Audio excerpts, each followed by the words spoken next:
Welcome to new TV Telugu. హిందూపురంలోని వైసీపీ కార్యాలయంపై జరిగిన దాడిని ఆ పార్టీ అధినేత జగన్ తీవ్రంగా ఖండించారు. ఇది కేవలం తమ పార్టీ కార్యాలయంపై జరిగిన దాడి కాదని, ప్రజాస్వామ్యంపైనే జరిగిన ఒక క్రూరమైన దాడి అని ఆయన అభివర్ణించారు.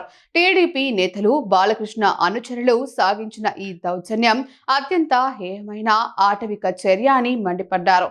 రాజకీయ పార్టీలే కార్యాలయాలను ధ్వంసం చేయడం, ఫర్నిచర్ ను పగలగొట్టడం, కార్యకర్తలపై భౌతిక దాడులకు పాల్పడడం వంటివి ప్రజాస్వామ్య విలువలు ప్రమాదకర స్థాయిలో పతనమయ్యాయనడానికి నిదర్శనమని జగన్ ట్వీట్ చేశారు.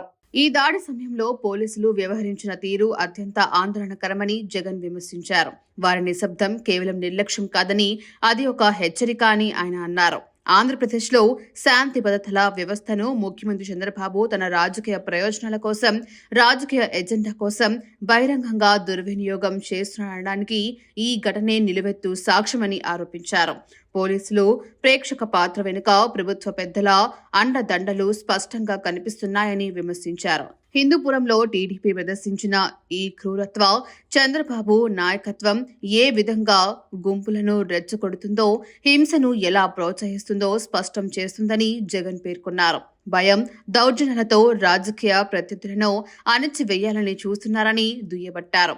ఒక ప్రభుత్వం తన ప్రత్యర్థుల ప్రాథమిక ప్రజాస్వామ్య హక్కులను కూడా కాపాడలేనప్పుడు ఇక పాలన గురించి మాట్లాడే నైతిక హక్కును పూర్తిగా కోల్పోయినట్టే అని తీవ్ర స్థాయిలో విమర్శించారు.